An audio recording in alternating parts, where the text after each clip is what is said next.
Welcome to the Whiskey with Winners podcast, the show with business titans sharing their stories of the highs and lows of entrepreneurship. Sit back, relax, grab your favorite glass of whiskey, and listen to the real and raw stories of these industry leaders. Now, here's your host, the man, the myth, the legend, the most interesting marketer, Jacob Fail.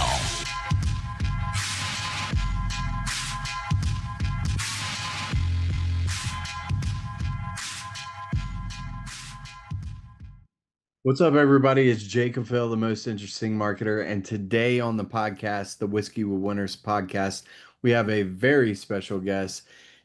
He is known as the $1 billion man. He is a veteran entrepreneur, AI strategist, one of the most influential marketers in the entire world. He co-founded DigitalMarketer with Ryan Deiss. He also co-founded Traffic and Conversion Summit. And he is super famous for his Belcher button and for his 21-step copywriting formula. He has grown to over 42 retail stores before the age of 21. He's super experienced in all things copywriting, all things direct response marketing, all things AI, and has a vast array of knowledge. And I'm super excited to welcome Perry Belcher to the podcast. Welcome, my friend. That's pretty cool. I got to carry you around and just tell that to everybody I meet at a bar. That'd be great. By the way, I stuck to theme here. I thought we were on a theme. I know. Do we not have a theme? We do have a theme. I should have grabbed. I got my bottle of. You can see my half-empty bottle of Blanton's back there. That's a good whiskey. Ready to go. Good whiskey. You have to keep all the tops and do the little. Yeah, you do. I got a box full of them. I still can't get the last one to get my big thing. Yeah, nice. So let's take it back to where you started. So tell us where you grew up, like how your childhood was, and sure. We'll transition into obviously owning 42 retail stores. Yeah, dirt poor. Grew up with a single mom. Most of my teen years living in a housing project. Paducah, Kentucky. It's the sound a dead body makes when it hits the floor. Paducah. Yeah. So we were really, really poor. We were currency challenged, I guess would be the proper term today. And a lot of things happened. Grew up poor. It sucked. I had a mean ass stepdad that was an alcoholic, but he also taught me to sell. My second year of junior high school, we moved. We were in a kind of a segregated town. So we moved from where I lived. I was with my grandmother, and they lived in basically the white junior high school side of town. And we moved to another house that was at the black junior high school side of town. So I ended up going to junior high school with 700 black kids and 9 white kids. Oh, wow. Right. And I swear to God, it shaped me better than anything could have. I learned to be funny because it was better than getting beat up, And then I went to high school. Then they segregated. Then they put us all back together in a high school, and it was okay. School just didn't, and I didn't do well together. And I ended up making about $80,000. Wow. Hustling wholesale clothing my senior year of high school. Was that your first hustle? No. I started selling stuff. My grandmother used to go to these junk auctions, and I would buy junk, and go around to the little old ladies in the neighborhood and sell them the junk things I would find. I would clean up and polish and walk around with a little box that had velvet in the box, and I would put little glass dishes and crap that I would buy at these auctions for a quarter. And I'd put them in my little box and go around knocking on doors and asking them to buy my things. And I think because I was just a cute kid with a little bit of hustle, they buy, I threw it away after they bought it from me. Yeah. But I got kicked out of elementary school for selling stuff in school once because I would go down and buy things at an office supply store. I'd buy pencils and erasers and stuff and then sell them to the other kids. I don't know. I just always had a certain degree of hustle to me. Yeah. And then I quit school 2 weeks before graduation. Pardon? I said I used to do that with candy bars too. Yeah. I did candy. I did candy. I did Playboy magazines. That was a good one. That was always a good seller. I bet. We were back in the day. They used to deliver the magazines in boxes and set them in front of stores. Yeah. And in the morning, and me and my buddy go around and we'd steal the Playboys off the bottom of the stack and then go sell them at school. I can't believe we never got caught. Dumb Yeah. crap. And I don't know what all else, but I always had some hustle going on since the beginning of time. I hated being poor. Yeah. Really hated it a lot. I think everybody that grows up that way and they find that certain type of hustle, and then they just, once you get that little taste of money, you just continue. Yeah. Right. So after high school, did you go to college at all? No, hell no. I went to Kentucky Wesleyan University for 2 weeks. Nice. Me at a Methodist university, for who would have thought that could have been a bad idea? I got kicked out for sneaking a girl up to the dorm room and then throwing her crutches that she was on because she had broken her leg out of the 4th floor window of the dorm room. And it's just a long story. I was a really bad person back then. I don't know if I'm any better now or not, but I was pretty bad back then. Well, you learn lessons throughout life, right? You bet. You improve on them. Yeah. And then I started my first real business in Cape Girardeau, Missouri when I was 18 years old. I started selling chain by the inch in the mall. Oh, wow. And my first week I made $6,000. And that was in, 1863. But it feels like it. But $6,000 still is a lot of money making a week. Yeah. But it was an infinite amount of money then. And I just said, well, I could do this a bunch of times, so most of my life has been, my career has been what I call X times Y. Brad Sugars and I share the same theory. Like, I'll learn how to do something well one time and then do it a bunch of times. So back then I learned how to run a jewelry kiosk really well. So I opened 42 jewelry kiosks. Wow. In less than 2 years. Yeah. But I didn't know anything about business or shrinkage or inventory controls or taxes or anything. So I was bankrupt. Wow. 2 years later, I was completely broke. Wow. And that was the longest it took me to get back on the pony. I've been broke 2 more times since then.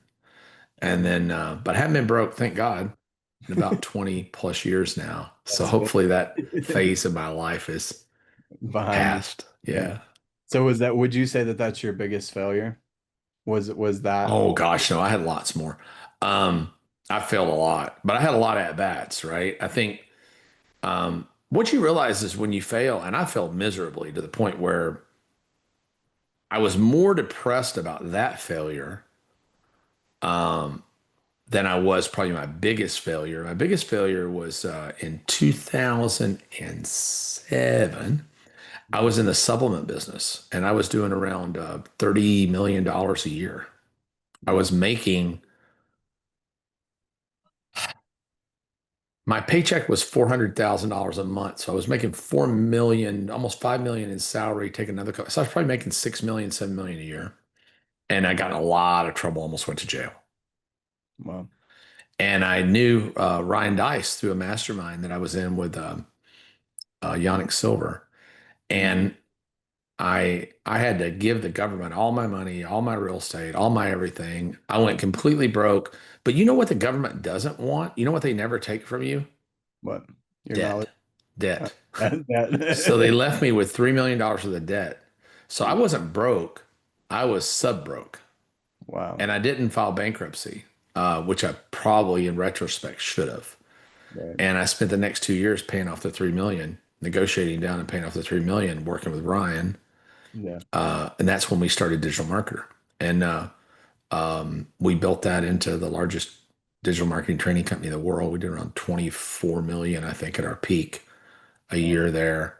And then we started the Traffic and Conversion Summit, and it sold to Blackstone, Clarion for, I don't know, mid 20 millions. And then I started a bunch of other stuff. So I still operate exactly the same way. I've got, each one of my businesses have a lot of little revenue streams in them, like we've got a business called Native Commerce that owns a bunch of web properties and newsletters, and we've got like, I don't know, 30 or 40 newsletters, and none of them make a lot of money, Right. but in But aggregate, they make a lot of money. yeah. I've got chemical products and pet products and things that I sell on Amazon. I don't have a single like home run, but Right. we've got, you know, Lots of base hits. 80 base hits, right? So it's like, just, I found that I don't have to be that good. I just have to be pretty good a lot of times. Right. It's kind of a different way of thinking, I think, than what most people do. Yeah. So let's talk about that a little bit. So obviously you've had these big wins, you've had these big losses. What do you take away from the losses that you did have? As far as like, was it lessons? Was it like, Sure. don't do this, type of thing? Like obviously Yeah. the tax bill comes Well, but like the sucky part is that failures always seem obvious in the rearview mirror, right. right? They're um, obviously the jewelry business. My biggest mistake there was just being so successful so quickly. I just got really lucky and Yeah. just hit the ball out of the park, and and just didn't know what the hell I was doing, right? Yeah. But I learned tons of lessons, right? I learned about shrinkage and employee loss and employee theft and inventory controls and all those things. So the next time I did a retail business, I did much better, you know. And I was in retail 10 years, manufacturing 10 years, and then I've been in the web now 20 years. And that's basically been the bulk of my life. But through the in the supplement business, I just learned that, just because you can doesn't mean you should. I Right. think that's the big lesson that I learned there. I was really aggressive. I was in a highly regulatory industry without any real knowledge of the regulatory wrangler of that. And I let a lot of other people do a lot of things on my behalf, Mm. um, that were not regulatory, but I was the ultimate responsible party, right? Right. So, I'm not saying I did anything wrong. I'm not blaming anybody. I blame myself for every mistake I ever made. But, Right. but yeah, I learned a lot, and I learned a lot working with Ryan in the digital space. So I learned that, and we didn't really ever have any failures there. We really only had successes. I've been successful now. I've been without failure 23 years now, I guess, without actually really screwing anything up too bad. That's a And good track record. it's a pretty good run. And I've exited 5 companies now, that are real exits. Not I've sold a couple more that were kind of liquidations, but I've exited 5 exits. And so you don't learn shit from your wins. I'll tell you that. You don't learn anything. You learn from screwing up. And I think what happens is really sucky, right? I'm old now, or I'm getting older. And you at you don't necessarily get smarter when you get older, but you do get wiser. And there's a difference, right? Wise is basically knowing what not to do. Right. Smart is knowing what to do. And but as you get older, you get wiser and wiser, and you generally accumulate more resources if you're doing well, which I've accumulated a lot of resources now. But you lose energy and Yeah. drive and determination and motivation because I was sitting around here this morning talking to my girlfriend, and I'm like, yeah, what are we going to do this weekend? We don't want to, there's nothing we want to buy, Right. you know. Um, I'm on a fairly restrictive diet. I don't hardly drink anymore, at least not out of the house. And it's like, what the hell is there to do, right? It's like Yeah. you get really bored really quick when you finally get there, wherever there is, you realize that there is no there. It's Yeah. just, you know, now you got to find a new adventure, a new discovery. So with that, do you think that it's more important to enjoy the journey than the end goal? Because It's I know. only about the journey. I mean, I watched somebody talking the other day about meeting with wasn't watching somebody. I was on a group call with some folks, and this guy deals with a lot of really wealthy people, like billionaires and stuff. And he said they're all bored and mostly unhappy if they like exited and they're just done. Mm. And if you get them sitting around talking, all they want to talk about are the struggles that they had coming up. Mm. It's all about, they tell the stories of the struggles. They don't ever tell the stories of you know, I was at the Rolls Royce dealership waiting for a wire transfer when we got paid for selling TNC, right?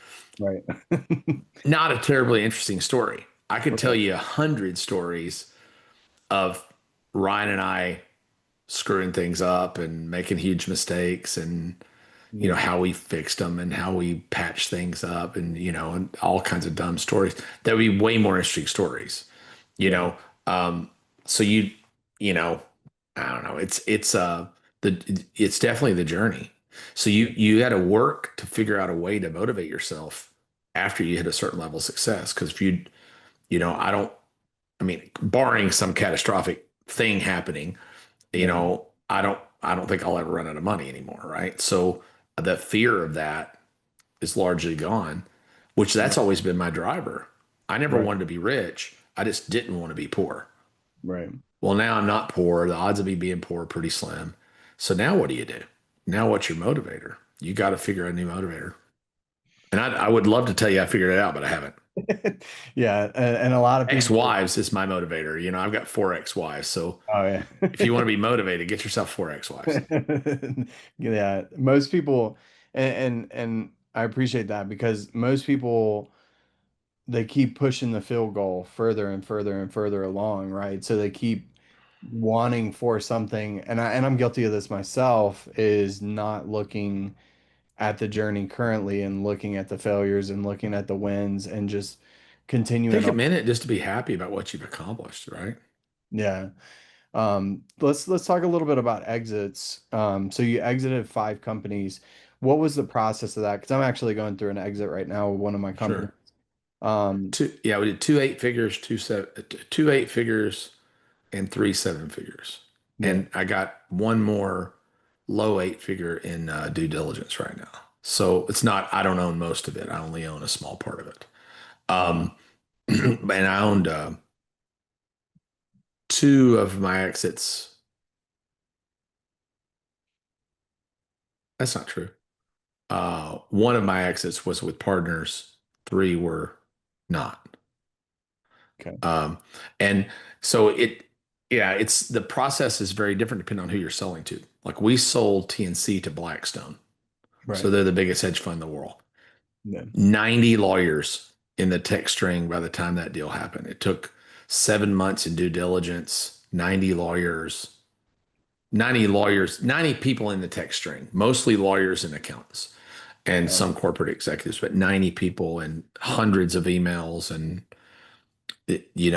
I would have never made it through due diligence with that, to be honest with you. I owe Roland Frazier. Yeah. Um, Roland helped me through that process and was a partner in that deal. And he didn't help me through the process. He drove the whole process. I give Roland full credit on that. Um, he's a hell of a negotiator, just hell of a negotiator and patient. I'm not patient.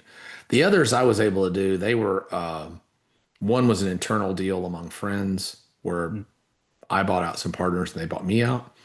And the other two were smaller deals. They Yeah. weren't, they were 5 million and under deals. So those two, I can navigate that, and I told somebody the other day, if I get to where I got another, you know, 40 or 50 or $100 million deal, I'll call up Roland and see if he'll handle it for me for a fee. Because there's nobody better, I don't think, on that end of a transaction. I really don't. Awesome. So when you're building, do you build with the end in sight? Because I've talked to people about Yeah, that. 100%. I do Yeah. now. I used to not, but I Yeah. do now. I don't know that I'm going to sell a thing when I started. I know who I'm going to sell it to. Mm. I've got targets in mind before I ever start or before I ever acquire. I love that. That's Yeah. smart.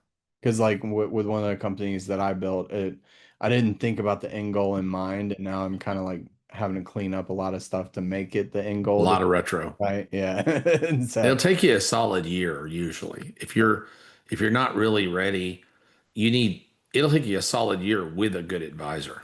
yeah, If you don't have a good advisor, you could be going in the wrong direction. Yeah. The problem with selling a business is there's no manual for that. Not any really good ones, you know. Um, so if you haven't done it before, you don't know what you don't know. And Yeah. most business owners haven't done it. And if you get an advisor, oftentimes the advisors come from the financial side of things. They Yeah. don't come from the entrepreneurial side of things. So I've helped some other businesses exit. I've got, like I said, the one I'm on a minority share in. So what I do now mostly is I work with companies. I do this. I do the same stuff other people do. I have a mastermind group and all that stuff. But that's really more than anything else just to keep me sharp. I Yeah. have 1,100 people that hold me accountable. Which is it keeps me sharp. Right. So that's the main reason I do that. There's some money in it, but not that much. Um, but where I make most of my money now is by entering companies in the $2 to $5 million range, Mhm. growing them to the $10 to $20 million range, exercising an option to buy, 5 to 20%, and then helping them to exit. And that's how I really make my money today. And No. sometimes I'll start those things, but I try not to now. I try to buy in a minority. And I'm Yeah. trying to sell the things that I own a majority of. I'm trying to sell the majority to my employees so that Mhm. in the next 4 or 5 years, I'll own a minority share of everything I got, no majority, and I'll just act as an advisor because I'm not on any org chart anywhere with Wow. any company ever, nor do I ever want to be. Right. CEO is the worst fucking job in the world. I would never take it. Yeah, for sure. How important is that hiring the right players when you are building those companies? I think it's impossible today. Uh, I don't really think you can. I think Yeah. everybody's still trying to hire A player executives, Mhm. and I don't think you can. I mean, you can if you're Tesla, Right. right? But I think if you're us, um, you just got to find partners, man. You got to Yeah. find people that you bring in. I've got a formula that I use for that, but and everybody's is different. But I bring in partners with a big piece of shadow equity, usually like 30%, Mhm. with the ability to buy in over 3 years at a strike price. And I pay them 1.5 times going market rate. And I give them cars and I give them perks and I give them vacations and I give them all kinds of crap just to make sure that people are really, really, really happy. Um, happy people happy people do better work, but Yeah. try to make them really happy and make them feel at home, make them feel a sense of ownership. And then, and it still fails half the time. Yeah. It still fails half the time. So you're buying and selling businesses is not at all the um, euphoria people think it is. You're probably looking at, if you've not done it before and you don't Mhm. have a lot of skills, you're probably looking at an 80% failure rate. Yeah. So you really got to make the ones that win really count. Right. You need to, if you're going to lose on 8 out of 10 bets, you better make sure you make 10 times on the two bets that you keep. That's Yeah. kind of the math, honestly. You Yeah. need it to really do well. When they win, you need a 10x so that you can scrap them when they lose. Because you're going to lose. I'm about a 50%. I got about a 50% batting average. Wow. Yeah. That's I'd love to good. say it was greater, but it ain't. Yeah, but that's good, better than 2 out of 10. I mean, It's better than 2 out of 10. Yeah. that's still Yeah. great. And I Uh, don't have to do anything. So I'm not using other people's money. And right. a lot of these funds that raised a bunch of money, they have to deploy the capital. Right. So if they don't, so they sometimes end up taking shitty deals because they had to deploy capital. I don't have to deploy capital. It's all my money. So I just deploy and I only deploy in things that I just love. I deploy in things that I really, really, really like, that I feel like have a really high chance of high likelihood of success. And usually things that I already have a relationship with somebody else Hmm. where I can plug that business into somebody else's business or somebody else's network and You know what I mean? Or it plugs into another business I already own. Right. Keep it inside of the ecosystem. Yeah. Yeah. Yeah. If you watch Marcus Lemanus spoke for us 2 times at TNC, and Yeah. he operates like that. He's very smart that way. He'll buy a car dealership chain, and then he'll buy an auto body chain, and then he'll buy a car transportation company, and then he'll buy an auto auction, and he'll lump all them together in a grouping, and that's smart business. I operate a lot like that. Nice. I'm Yeah. not at the size he does, but Yeah. Vertically integrated. yeah, yeah. It That's, it makes for a much more complicated management, yeah, I bet. unfortunately. But I've got Emma Rainville runs all my operations for me, and she's pretty good at cracking the whip on all that. She's mean as a rattlesnake, but she's really smart.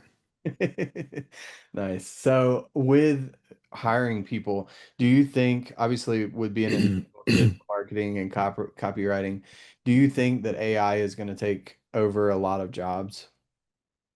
Oh, there's no doubt of it. Yeah. Yeah, I started in AI 8 years ago, so I saw I You got saw really I got in really early. I started on the internet, selling on the internet in late 1997. wow.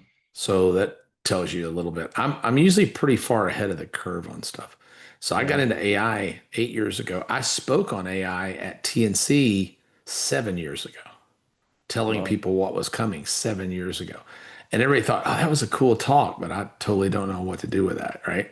Right. Yeah. Um, and yeah, we're an AI first company. So I've taken my US staff down from 85 people to 5. Wow. We deploy 1,200 AI agents that run most of our businesses. Wow. And I've got a bunch of people offshore. I've got 185 offshore, but we only have 5 US, not counting uh, manufacturing warehouse people are all contracted out. So, but I mean, people that are like in the basically the people running the business. I only have 5 people running 11 different holdings, and then our different companies have employees within them, but it's pretty lean. It's Yeah. pretty lean. So we've reduced down because the bots, it's not that the bots can replace the people, it's the bots do so much better a job. Right. You don't have Um, missing names and right, you go to Starbucks and they put John's name and your name's something else, right? right. Yeah, yeah, it's amazing. And so I really embrace it. I love it. And I think I kind of agree with Altman. Mm, Somebody's going to build a single person $1 billion company soon. I really think that's true because I agree. if a high school dropout from Paducah, Kentucky can build, 1,200 bots that work 24 hours a day, Yeah. what's a really smart person going to do? It's going to, they can do, they should be able to do 100 times what I can do. Yeah. Wow. I agree. What, so here I have some notes. What about the $18 billion Google Ads scam? Talk about that. What is that to you? Oh, I think that's maybe more. My partner Qasim Islam is really big into that. Qasim wrote "You versus Google." Yeah. I think that just online advertising overall has really got itself in a pickle. I mean, Yeah. they don't want you to sell anything that's scammy, Hmm. right? But the only things that can be sold that can afford to buy the advertising at the rates they want to sell the advertising at are scammy. Yeah. It's really unfortunate. And there's so much click fraud. There's just an amazing amount of click fraud. But Yeah. it's we're using less and less online advertising. We're using a lot more influencer based marketing now. Wow. We run Do you still maybe do you still do any direct mail too, or no? yeah, I do a little direct mail only to existing customers. Mm, Anybody that's not direct mailing their existing customers just hates money. right. If you've got a customer base who's bought from you, at least especially your multi buyers, Right. anybody who's ever bought from you 2 times, you should Mm, be direct mailing those people. You almost can't lose money. It's not, you can always lose money, but it's hard to lose money. If somebody's bought from you 2 times and you send them direct mail and it's decent promotion, they're usually going to buy something from you, at least enough to pay for the direct mail. Right. Right. But we're heavy in influencer. We're heavy in newsletters. We do a lot of newsletters. We've got, I don't know, 18, 19 newsletter properties. That Inc. 500 award behind me is for the newsletter company. Um, we we're big into newsletter advertising, email drops. I buy them and sell them. Yeah. I do a lot of trade shows for services. We own services companies and we market mostly in trade shows, trade events. So less and less. And what you're finding, people got so conditioned.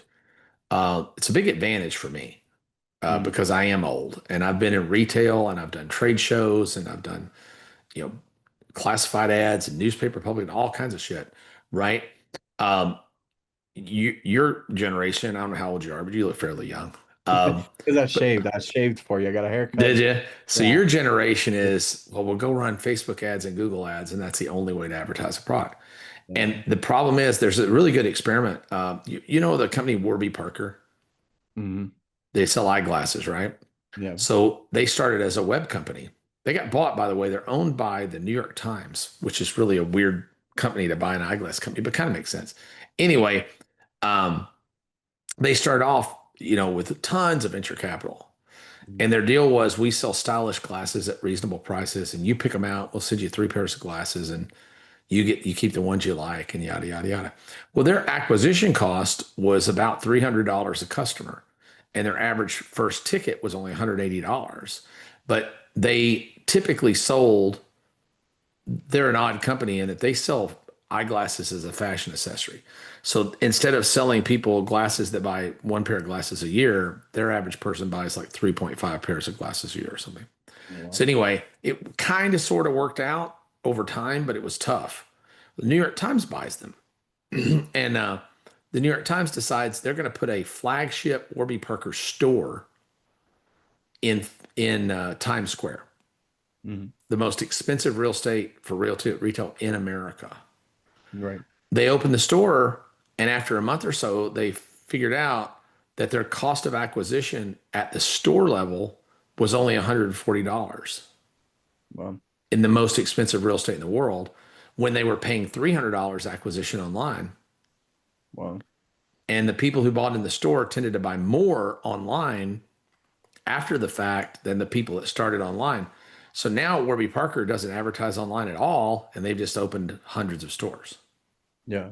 So there's a lot of acquisition methods out there that are far more effective than the answer is almost all of them.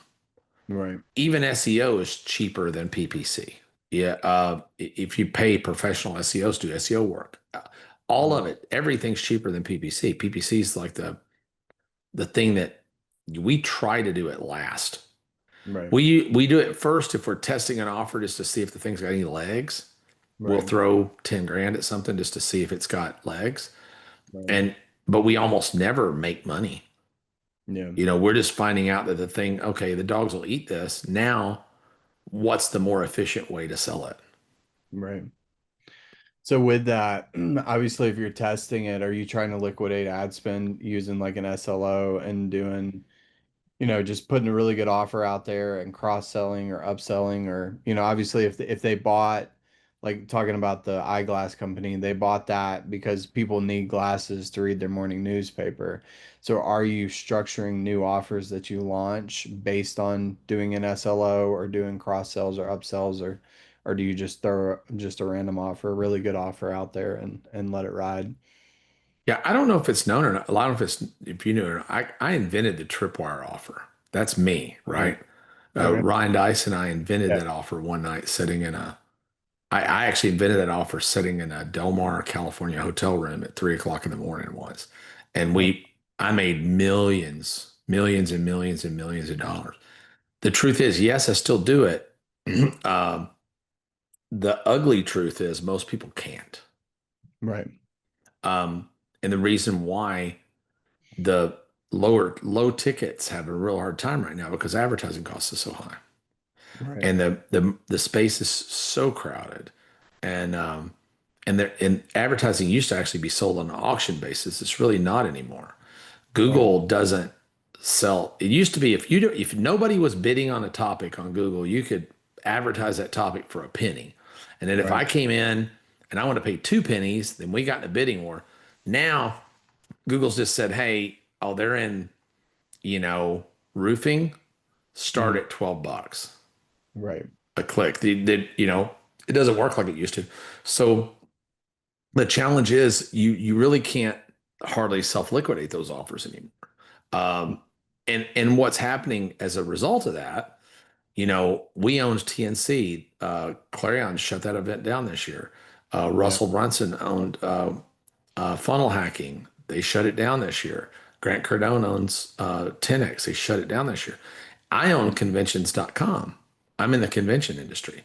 The convention industry is up 42% this year. Wow. Marketing events are absolutely in the toilet Yeah. because the methodologies that people have been teaching don't really work anymore. Yeah. And it's time for a renaissance in this space. But there are a handful of people, man, that are just crushing it. Yeah. I mean, crushing it like the same money's flowing that's always flowed. The Right. difference is it's flowing in great, in way bigger amounts to way fewer people. Mm. And it's mostly younger people who didn't listen to all that went out and kind of blazed a trail and did something very, very different. Right. Largely influencer based marketing, Mm. largely. It seems to be the trend. I've got two masterminds, one with 1,100 people and one with 100. They're different levels. One's $1 million and under, one's $10 million and over. And the $10 million and over people um, have almost all abandoned paid media. Not completely, but close.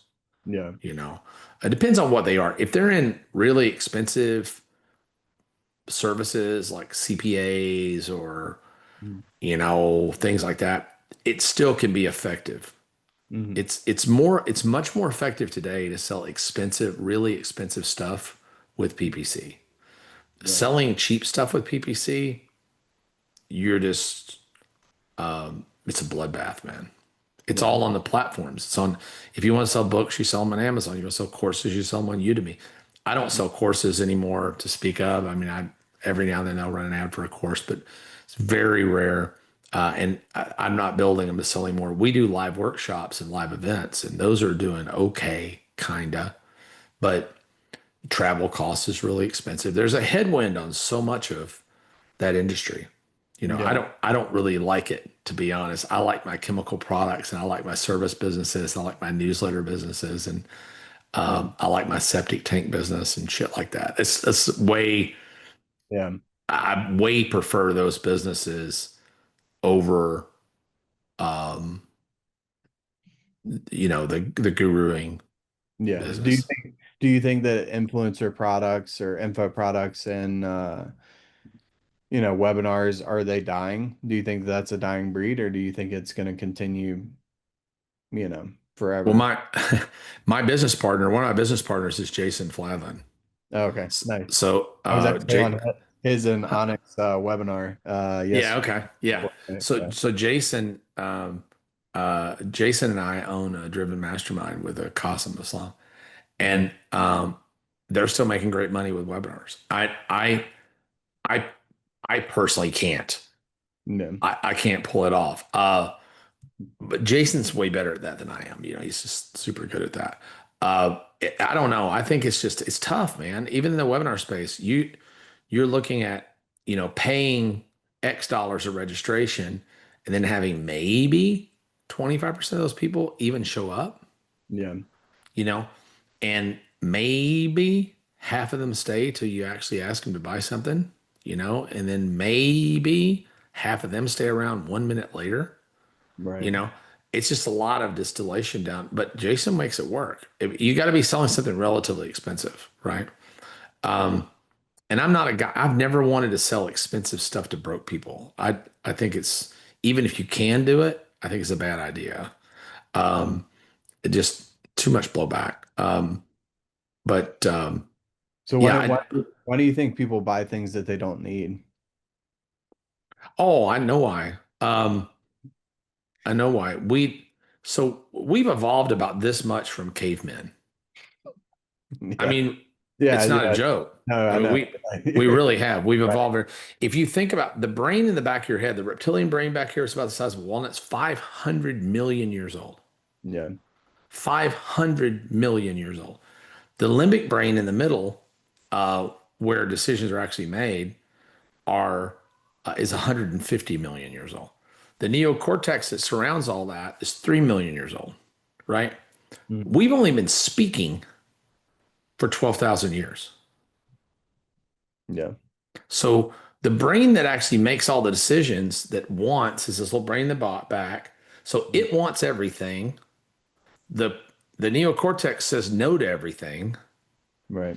And then you got this brain in the middle that's flooded in all kinds of chemicals, that's basically on drugs, that's making all the decisions. So you got a druggie making all the decisions. And there's a battle, there's a constant battle going on. You see something you want, and before you can actually really have a conscious thought, you've already decided you want it.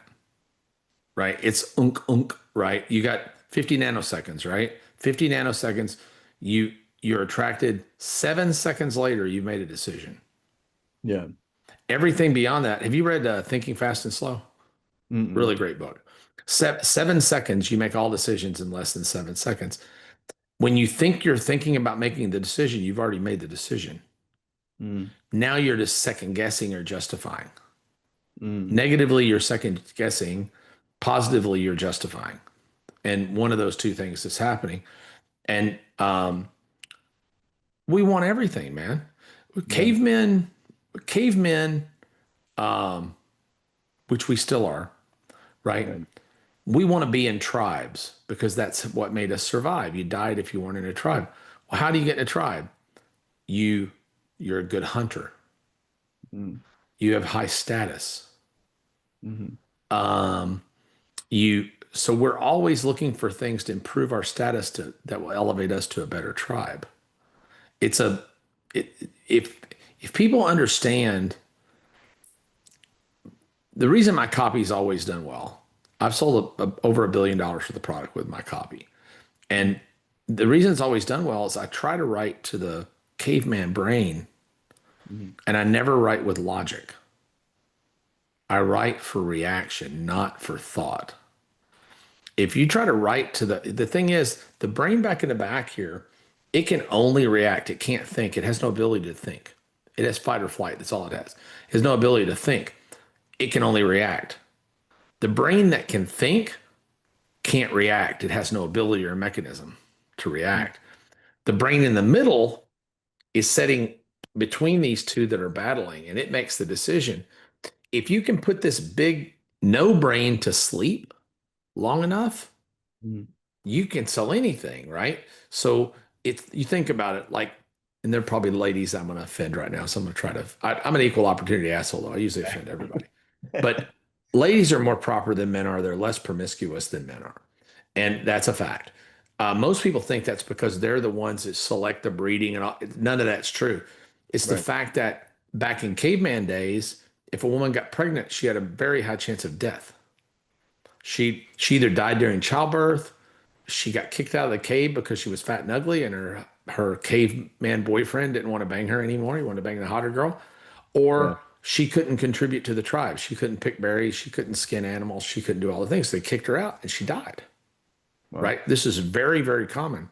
So, moving fast forward, now,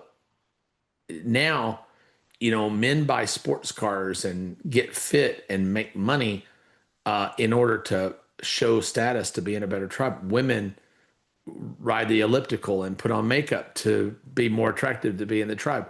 They mate with people that hopefully when they mate with those people together, they're stronger and they can be in a better tribe. It's all about tribal behavior. So all people's buying decisions are made almost exclusively about some form of tribal behavior. They're either trying to elevate their status, elevate their sense of belonging. Um, that's kind of it, right? That's kind of it. So if you can, when you're selling a thing to somebody, if you can think to talk to that caveman brain and completely limit, the logic doesn't matter. I mean, you think about it. You ride a motorcycle by any chance?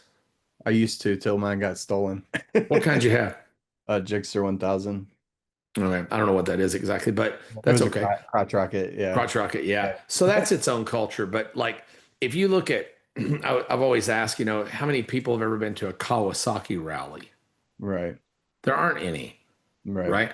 There are Harley rallies, right? When Right. you buy a Harley, you're buying a ticket to a tribe, Yeah. right?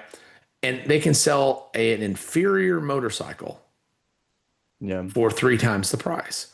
Mac for years and years and years, better now. I'm on a Mac right now, but Mac sold an inferior computer for 3 times the price Right. because you got to sit in the Starbucks with the little glowing apple on the back of your computer and you were cool while the other guy was a dork, Yeah. right? People buy things that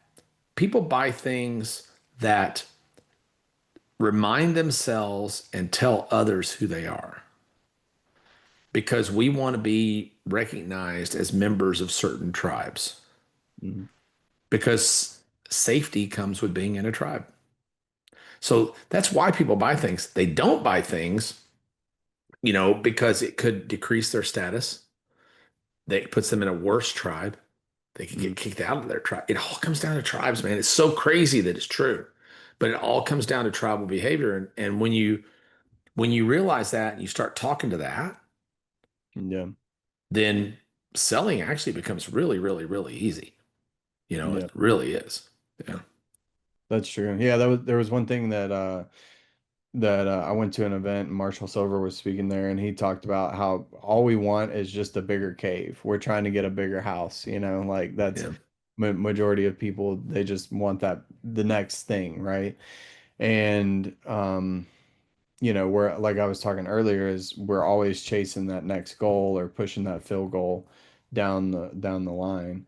So with creating offers to cavemen, how do you turn those offers into empires like you have?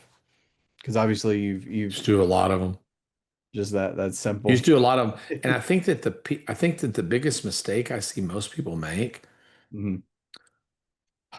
is how can I put this? I used to hang out with a buddy of mine years Mhm. ago, and we go out to bars together. And I was always looking for the 10. Right. I was always looking for the 10. I want to get me this really hot girl. And my dude was always, man, go ugly early. And he got laid a lot.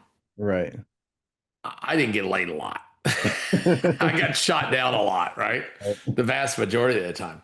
Yeah. Um, in business, I think people get hung on an idea. Mm. It's going to be the big idea. It's the perfect 10, right? Right.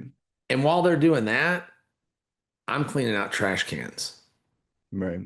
I want to be in the garbage business. I want to be in the business nobody else wants to be in.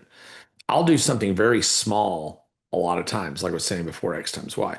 I'll do Mhm. something very small. I was telling my group the other day, we were chatting about it, and I read this news story, and I said, because they're all trying to do very complicated things. A lot of my people are software developers and all kinds of stuff. And I said, who here can make a pretty good ham sandwich? Can you make a pretty good ham sandwich? Yeah. Yeah. So why aren't you a billionaire? Right. Because Jimmy John's just sold for $8 billion. Yeah. So you don't have to do something complicated. You just have to do something well a lot of times. That I think that's the thing that most people miss. If Mm. you do something well a lot of times, you're going to do well, right? Yeah. And people are trying to figure out this elusive better mousetrap while the Jimmy John's guy's just making ham sandwiches. There's a company called Crumble Cookie that's Yeah. so amazing. Crumble's doing $1.3 million a store Well, with cookies yeah. because they sell most of their cookies through apps. They develop most of their cookie recipes with AI. It's unique. They got delivery and all that. The average cookie store in America does $220,000 a year. They do 1.3 million a unit, Oh, right? wow. And they describe themselves as a technology company that sells cookies. Hmm. So I think that just I think people need to take a step back and say, uh, I've got a test. I wrote a manifesto not too long ago. I'm probably the last time I seriously drank. I wrote this thing talking Yeah. about why I hated marketing so much, and from a marketer, right? Right. And really, I got a test now, and if people can live by this test, your life will be a lot better. Um, when you sell somebody something, 1 year from today, are they going to be grateful you sold it to them, or are they going to feel duped? And if it's the latter, even if it's not your fault, that business has no longevity. Hmm. I don't care who you are, you're going to be constantly churning customers. Hmm. Because if you sell a widget to somebody, if I sell you a bathtub Right.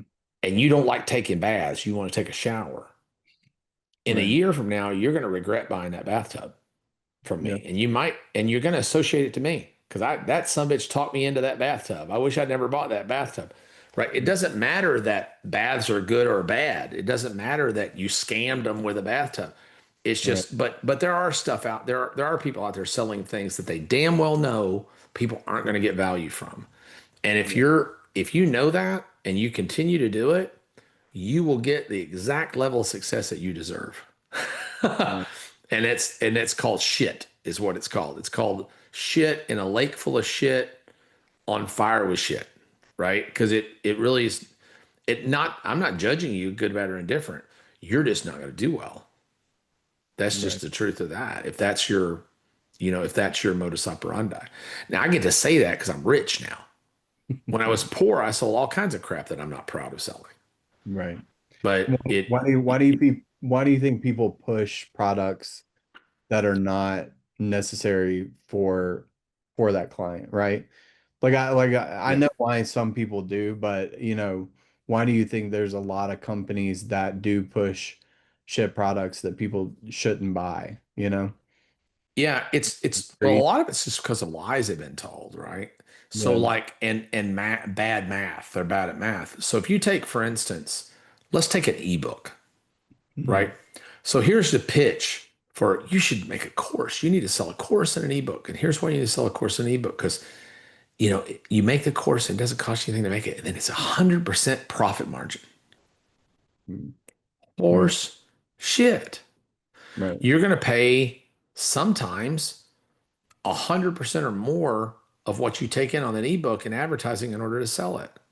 Right. Where I can sell, and you're going to get a 1%, 2% conversion rate on cold traffic, where I Yeah. can sell a widget that I make 50% profit on. It's a physical thing somebody wants, Right. and I'll convert that at 10 or 12%. Right. And you know what? It stays sold. I don't Right. get a 20% refund rate. you know and it's just some of it's just that people have been told a lot of bullshit, right? Largely Mhm. by guys like me. But to be honest, there was a time where it was really true. Right. There was a time early on in the web where you could, man, I made a lot of money selling $2,000 courses, Right. you know and selling them, you know 1,000 units, 2,000 units of a $2,000 course that Right. people could go out, even if they were kind of dumb, and still make a lot of money with. Right. Um, those days are gone. Those ships have sailed. Do I think the information business is dead? I do not. I think a lot of it's been eaten up by YouTube because YouTube University is great now. You can basically learn anything on YouTube, but you can't really learn how to make money with a lot of things on YouTube, but you can learn how to do a lot of things. But if you're in a real specialized market, like there's a lady, Robin Robbins, that does teaches MSPs how to make money. That's tech support companies, or teaching people that are in the concrete business how to make money in the concrete business. And you're selling some information along with some equipment, and where there's a lot of money to be made there. Yeah. There's a lot of money to be made there. There's a lot of value to be delivered there. People are going to make money doing that. The problem with most products that sub products come down to one thing. It's just supply and demand. If you're producing a product in a market where there's no cooked in demand, you got a lie to sell it. That's just kind of the truth. I mean, you got a lie to sell it.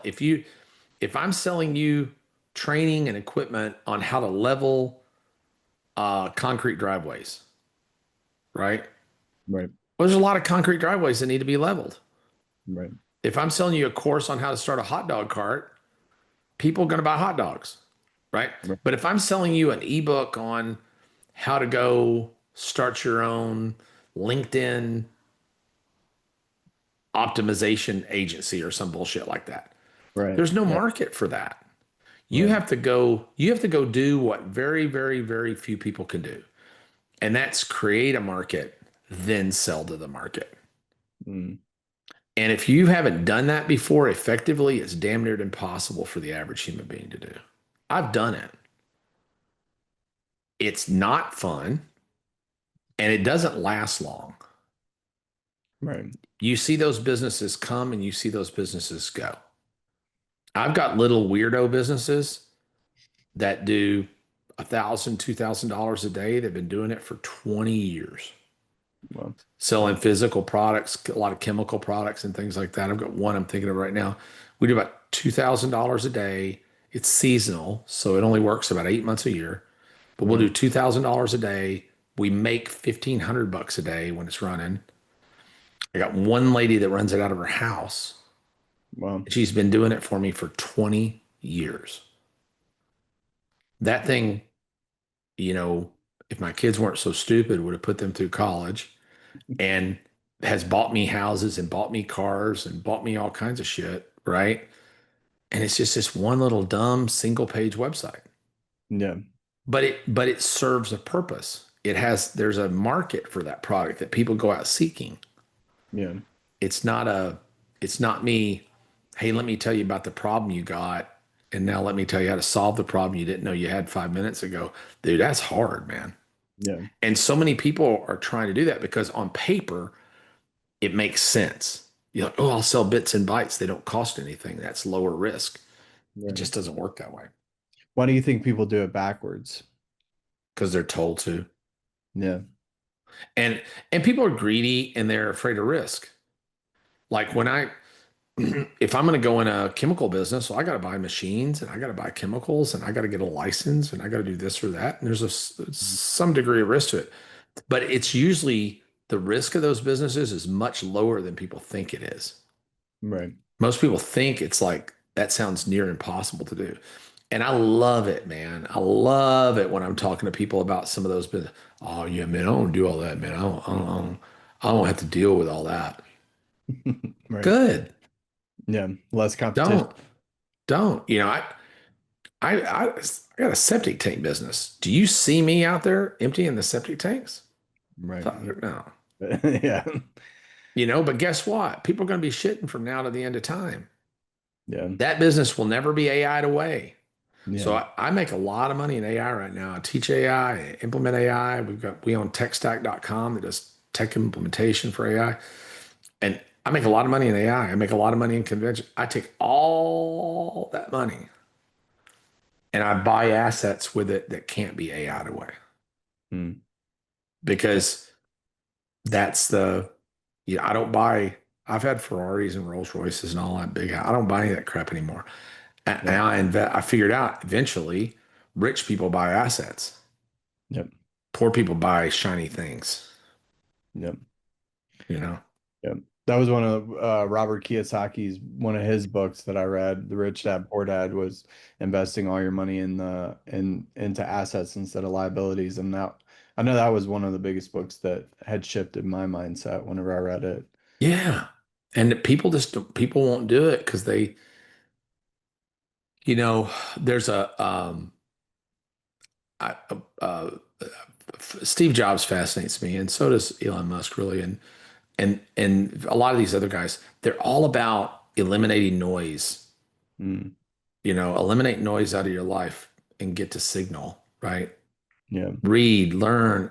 When I'm watching, I've got a girlfriend now. It's just amazing, and she's geeky like me, so we can sit and at night we don't watch movies or stuff. We watch trainings and YouTube videos and we learn new things. Even if it's stuff that we're not going to do, at least Right. we're learning how to do something. Yeah. We're constantly learning something new every day. And finding a mate to do that with is really cool, by the way, if you haven't got one. But it's really cool. I haven't had one up to this point, and it's okay. I've been great women in my life, and they're all awesome. But this one's particularly awesome, and she's a lot like me. I just like to learn, But if you can clear the junk out of your life, Mm. you will get to where you want. Because most people, if you ask them exactly what they want, they really can't tell you. And it's not their fault. I'm reading a new book right now that's probably one of the hardest books to read I've ever read. It's a new book. It's called The Science of Storytelling. Mm. Um, and man, it's by this guy named Will Storr. And damn, it's heavy. It's a heavy book, but it talks about the fact that, everybody, you hear with woo-woo guys, well, you just got to visualize. Anything you can visualize, you can have. The thing is, our brains don't have the ability to do that. They really don't. They can look at a picture and go, yeah, I want that. But our brains don't have the ability to form new realities. Mm. They can only form new realities based on a version of stuff we've done in the past. Mm. They can remember when things were good. It's a reason nostalgia is such a powerful motivator of people. Mm. But one of the ways, buddy of mine, John Asseroff, turned me on to getting into clarity is sit down with a piece of paper. This is a good exercise for your audience if they want to do it. It's a lot of fun. Sit down with a piece of paper sometime, block out 2 hours. Don't do anything else in that 2 hours. I don't care if you stare at the paper, don't do anything else. But start writing on that paper everything that you don't want in your life. Mm. Everything that you don't want. I don't want to have to get up at a certain time in the morning. I don't want to live in a busy Sydney. I don't want to commute in traffic. I don't want to do this. And make a list of everything you don't want. Mm. And all of a sudden, crazily, what you do want will begin to emerge. And then to start killing those things out of your life, starting eliminating them. I've killed off a bunch of businesses in the last 2 years that were all making money. And it was the hardest thing for me because I grew up poor. Right. So to have a business that's making $5,000 a month, let's say, Right. that I've been dragging along for however long, Right. I just gave it to the people that ran it for me, or I killed them, or I shut them down, because the little bit of mental energy I was given that was taken away the mental energy of my $500,000 a month business. Right. You, Yep.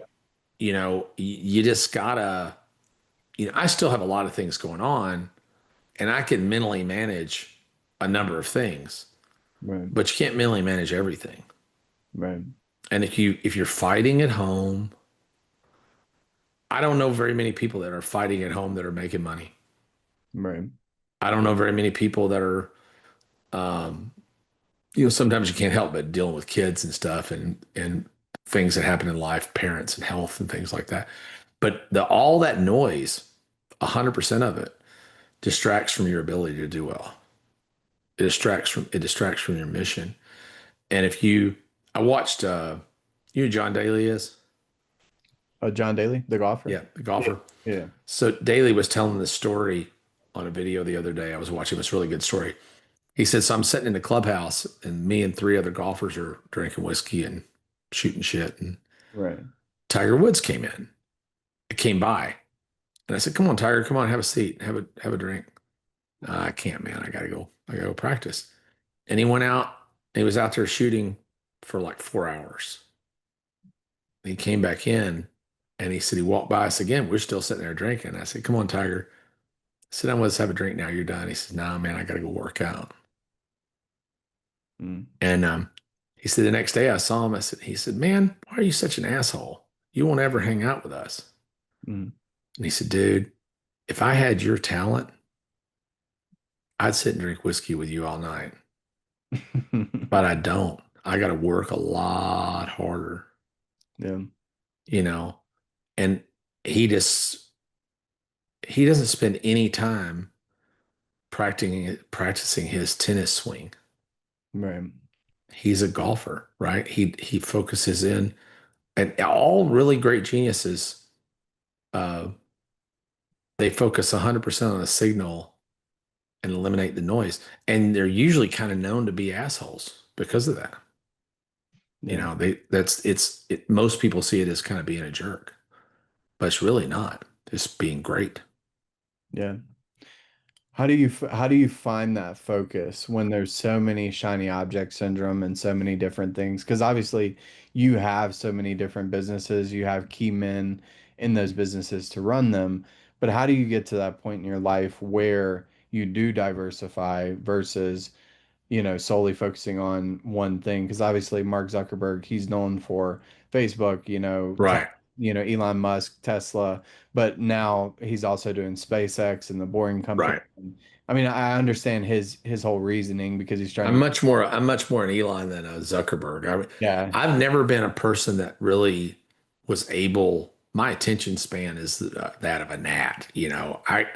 I got about really that Pomodoro. I got about 25 minutes that I can think about a thing at a I got a time. little timer to, Yeah. So if I don't have the ability, I saw you guys own a bunch of transportation companies and stuff like that, right?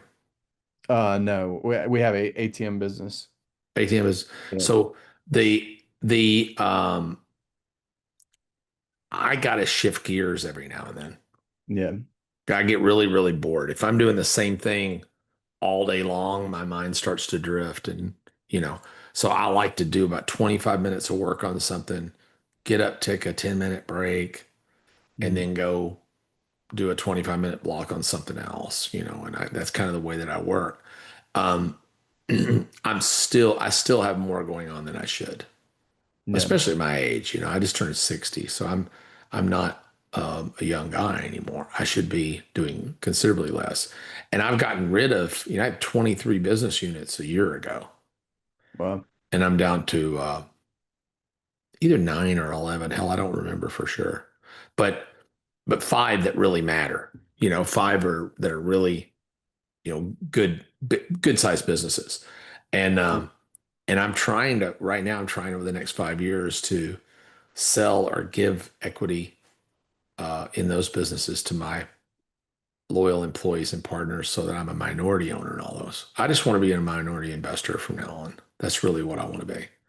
But I don't like investing in other people's concepts very much usually because right. when people have come up with a concept, and good for them, right? When they don't feel like it can be made any better. They want to take. I had a guy not long ago come in, sit in this room, and he said, "Man, I just need, you know, I want to talk to you about investing in my business." I said, "What do you need?" And he needed $300,000. I said, "What are you gonna do with $300,000?" He said, "Well, grow the business with it." And I'm like, "How are you gonna grow the business?" He said, "Well, here's what we do. We do this, this, and this, and this, and this." And I said, "Well, how's that been working?" And he said, "Well, I've already put a 500,000 in, and I'm just kind of out of money." And I said, "So what you're saying is you've lost all your money, now you'd like to lose some of mine." Right. No, that's not what I'm saying at all. I said, "Well, are you going to approach it any differently?" No, I mean, we're almost there. We know what we're doing.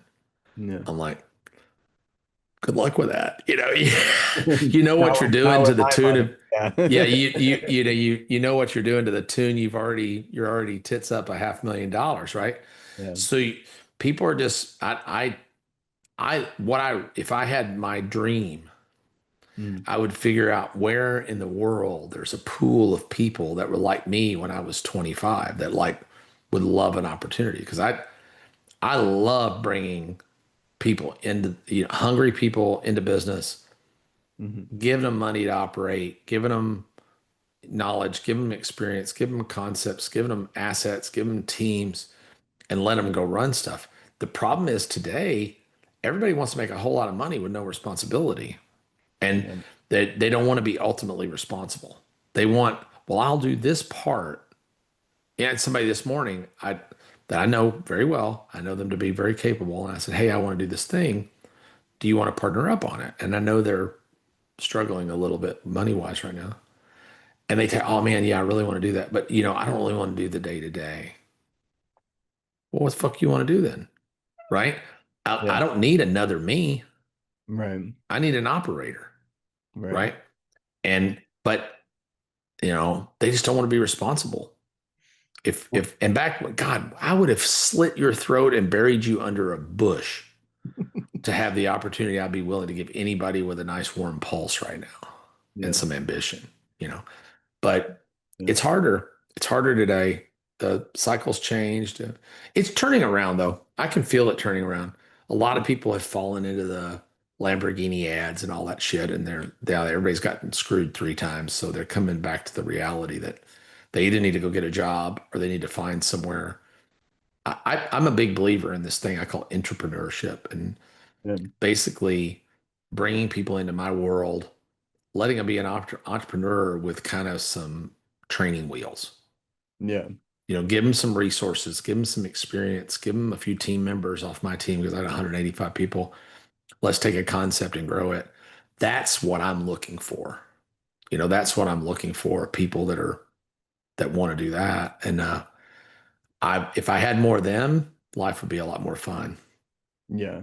For sure. But it's they're hard to come by. Why do you think that is? I don't know. Yeah. Honest to God, I really don't. And I don't know how. I don't know. But I mean, my own kids are like, I've got 2 sons. I've got a son 25 and a son 24. Yeah. And neither one of them care anything about being in business at all, especially not with me. They Right. don't want to be in business. And I think they saw me sacrifice so much Mm. for business that maybe they don't want that. But um, I don't know. I don't know. I think speaking from my generation, I think that it's the instant gratification. Like you can get DoorDash, you can get Uber, you can get Right, all these things that everybody has been taught to get that instant gratification, and then right. they don't want the pain associated with something like it's more of an avoid pain versus go towards pleasure um type of mentality, I think. I don't It know. might be true. I mean, I live in Austin. It's been funny. I've lived in the last 10 years or so. I lived in Austin. I moved to Bel Air, California, just outside Beverly Hills. I lived there for 2 years. Then I moved to Las Vegas and I lived there for 7 years. And now I'm back to Austin. And all 3 places are jacked up for people. Like Austin has really brilliant people Mhm. that are really entitled and really lazy. Yeah. And then you go to Los Angeles and they're perfect, except that they all want to be stars. And they'll Right. start working for you. And if they get a movie part or if they get something in the show, and they're just out, they just don't show up one day. And Yeah. Vegas is just full of hardworking people with no skills. They have no gray matter, right? Yeah. Yeah. And um, all those places, these are very gross generalizations. They're not true of everyone in Las Vegas or Los Angeles or Austin, but they're gross generalizations. One of my buddies says Austin's where young people go to retire. But Yeah. I think that the people who have a bigger advantage right now Mhm. are the people running businesses in like Cleveland Mhm. and Philadelphia Yeah. and Tulsa, Yeah. where you got good salt of the earth people. Everywhere I've been, the common denominator I see in where I've been is they're transient cities. Mhm. They're cities where people move for certain kinds of opportunities. Mhm. Where if you're in Tulsa, by God, you're just in Tulsa. You There's know, nothing there. there's Yeah. nothing there. Yeah. So if you get an opportunity to do something well in Tulsa, you better take it, bud. Because you otherwise you're going to be, you know, picking eggs out of baskets at the local chicken hatchery, or something, So I don't know, where are you at in the world? Albuquerque, but we're actually moving to Tennessee soon. So Yeah. Okay. Yeah, I lived in Tennessee for a long time. It's a beautiful state. yeah, I lived in Nashville and Memphis, no, both areas. But boy, you and everybody else moving to Nashville right now. no, nice to Yeah. meet. Good luck. Yeah, but good luck. Look at what everything else costs before you make that decision on those Oh yeah, taxes, buddy, I because know. everything's expensive. Yeah, But yeah, it's an interesting time to be alive, that's for sure. So I yeah, kind of go between cavemen and AI. That's kind of my, you know, I'm constantly learning how to manipulate AI based on how the caveman brain works. It's kind of a weird way to think, but it's my own little weird world I live in. yeah. That's we've spoken on a wide array of topics today.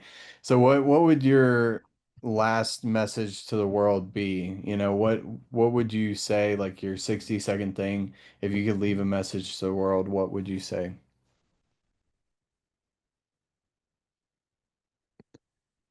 Life is best spent in service. Mm, I think when you're in service to other people, you're the happiest you'll be. And if you can be a mentor to somebody and have a mentor at the same time, you'll be in the greatest spot of your life. yeah, My mentor now is 95 years old, and I'm terrified that he's going to pass someday. And he's a brilliant old man. And then I get to mentor a lot of people. I'm lucky that way. But I've been in a place where I was mentoring people and had no mentor, and that sucks. Mhm. If you, uh, you know, learn something and pass it down to somebody else, they don't have to pay you. You know, Yeah, help people, give, share. It's not going to hurt you. There's no kindness is unlimited. You have an unlimited supply of it. Give it out freely, and good things usually will come your way. yeah, definitely. Yeah. And with that, the mentoring and stuff, do you want to plug anything like your mastermind No, group? not necessarily. I mean, we have two masterminds. We have Ignite Masterminds, ignitemastermind.org. It's for people who haven't yet made $1 million. Mm, We've got about 1,100 people in that mastermind. It's a great mastermind. It's largely about AI. And then we have Driven Mastermind, and it's average $10 million gross revenue businesses in there. You got to be doing at least a million or two to qualify. There's only 100 that'll ever be in there. But the average does about 10 million. We've got a couple people in there doing 100 million or more. Um, and I do those. I don't want to say I do them for fun. I make some money, but it's more to keep me sharp. yeah, I kind of got out of doing any teaching or any mastermind or anything for like 5 years. And after the exits for two, and I just found I was getting dumber and dumber and dumber. You know, I like having a lot of people to hold me accountable. yeah, So I have to go learn all kinds of new stuff all the time. So I can come back and teach those guys the new stuff, and I get a big benefit out of that. Plus, occasionally I find a partner in there, right. and I get to know people for a year, in a mastermind group, and I get to know if they're crazy or not. I get to know if they're honest or not. I get to know if they're decent or not. You get to know people in a year. And most of my partnerships come out of my mastermind group. Yeah. How But I don't really important have anything. Oh, I do have an event. I got Growth Hacking Live coming up September 22nd in San Diego. I hope you'll come out. You'll be a yeah, VIP guest for me. I'll hook you up and come out and share with us. cool. It's at the same hotel, same times that we used to do Traffic Conversion Summit. Okay, cool. Yeah. Yeah, I'll get those details from you for sure. Yeah, dude. Yeah. Um, how important, so one last thing, how important is it, because most of your business has had partners, how important is it to pick the right business partner? Because I've had one failure that I can think of that was because we picked the wrong business partner and cost a lot of money. How important is that, and what do you do to find those right business partners? Wow. Wow. When you figure that out, you let me know. Um, I've had great business partners. Most of the business partners I've had have been multi-year business partners. Ryan Dice and I were in business for 13 years. Roland Frazier and I were in business for 8 years. My previous business partners, Mark Lovell, a couple of guys we've been in business, Dave Dillon, 15 years, 10 years, 7 years. Um, Most of my bad business partnerships have been very short. Yeah. You find out pretty quickly. And dude, you just get my kind of rule now is I really want to know you for a year. Yeah. I want to know you for at least a year because every time I violate that rule, I usually take it in the keister, right? Yeah. Uh, but you still don't know. It's like, a business partnership's about as intimate as a marriage is, Yeah. right? And they always say you don't really know that person till you live with them. And you can date all you want, but until you live with somebody, you don't know 'em. Boy, it's kind of true. You just got to jump the broom. But that being said, I have come to the realization that nobody does everything well, Mm. right? So I don't know very many businesses that become fantastically successful without partners. Yeah.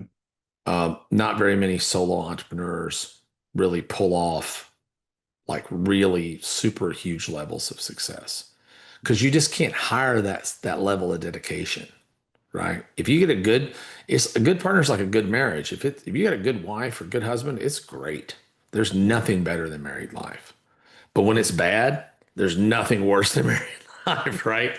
It's ugly. And partnership's the same. I just think that, um, watch how they treat people. Like go to restaurants with them and see how they treat server staff. Mm. Shit like that. I don't, it's always in the little nuance things for me. Mm. You know, I love Chris Rock's one of my favorite comedians ever. And he talks about dating. He says, when you meet somebody for the first time, you don't meet that person. You meet that person's representative. Right. Mm. And I think he's absolutely right. People want to show themselves in the best possible light. Yeah. And then over time, the shine wears off that penny and you kind of see what's underneath. Mm. But if you look close enough, you can tell a lot based Yeah. on someone's just day-to-day behavior. Is their car super dirty? Mm. Um, do they take pride in the things that they own? Mm. Do they take care of their family? How do they treat their mother? Yeah. How do they talk to their employees and their subordinates? How do they talk to a waiter in a restaurant? Those are the things that I'm probably watching way more than I'm watching how great are they at business or whatever, you know. But again, my business batting average is about 50. Right. My partner batting average is probably less than that. Yeah. You never know, man. Money fucks people up. You and I Right. can be great buddies. We can go start a business and everything's hunky dory and it's you and me against the world. And then the business gets to do 10, $20 million. Mm. And now, you know what a lot of times it is? Mm. It's the spouse of the partner Mm. that really jacks you up Yeah. because he or she gets in their ear going, well, you're doing all the work and they're taking all the money. I can't believe they're treating. And the next thing you know, you start believing that shit Mm. and you start valuing your contribution over the contribution of the other partner. I'll leave you with one pearl of wisdom that I learned from somebody else. Everything I got, I stole from somebody for the most part. But they talked about this with marriage and with business, it's even more true. A good friendship, a good marriage, a good business partner is a contest in generosity. It's a contest in generosity. If I got to split a nickel with you, I want to give you 3 cents every single time. Mm. If both partners are going out of their way to be generous to the other partner, that business partnership will last a long time. If your partners are Yeah. discounting your value, that partnership ain't long for the world. And I say last thing. If if it's tough in the beginning, Mm. it's only going to get worse. Mm. So if there's a lot of harsh negotiation or a lot of disagreement or whatever up front, Yeah. run for the fucking hills. Like the first sign of resistance in the beginning of a deal, I'm out. Yeah. Literally, I'm just out because if we're going to argue, I've been on the Shark Tank set a lot. Damon John and I are pretty good friends. Yeah. And you wouldn't believe how many people go on Shark Tank, all excited about getting funded, walk on Shark Tank, get funded, go back, and they go through their psychological evaluation thing they have to do. And by the time they've been off the stage for an hour, they're already second guessing the deal. That, well, I'm not going to sign. They'll ask them to sign a non-shop agreement, and some people will just refuse to sign it. Well, you mean I can't talk to anybody else about my business is worth $1 billion now? You already told me it's great. They get super jacked up. Money messes people up. There was a guy on Shark Tank. No, most people don't know this. It's not a publicized thing, but he was on, I won't say which episode it was, but he was on Shark Tank, got funded by Mark Cuban for a business deal, and went home and tried to hire a guy to kill his wife because he was going to be rich now because he was in business with Mark Cuban. Money jacks people up, man. So who knows? Wow. Well, Perry, I'm super respectful of your time. I'm thank you here, and I could talk to you all night. But fun times, man. We'll do it again sometime, and thank you for having me. I appreciate it, and I hope the episode goes well. And anybody out there that wants a gig, let me know. Yeah, for sure. So how can people connect with you if they want to connect with you? Weirdly enough, I give out my cell phone number everywhere I go. Nice. It's 512. It's not bullshitty. This is my cell phone. I keep in my pocket. 512-971-5049. Awesome. And save it as Uncle Perry. That's the way everybody puts my number in their phone. And if you need me for something, text me. I'm good with text. I'm terrible with email. If it's something stupid, I'm not going to answer it. So, Yeah. But if somebody's really looking for an opportunity or somebody needs help with something, I try to help out people that are really in desperate situations. Sometimes I've helped fix some businesses for people that were in bad shape. And, I want to I don't know how to do much of anything, but I'm pretty good at business. So yeah. Awesome. Well, thanks for being on the show, Perry. Jacob, it's my pleasure. Yeah. We'll get this aired soon, and I'll send it out to you. I appreciate you. Let me know. I'll share it when you send it out. Thanks. Thanks, Perry. See you. Bye-bye.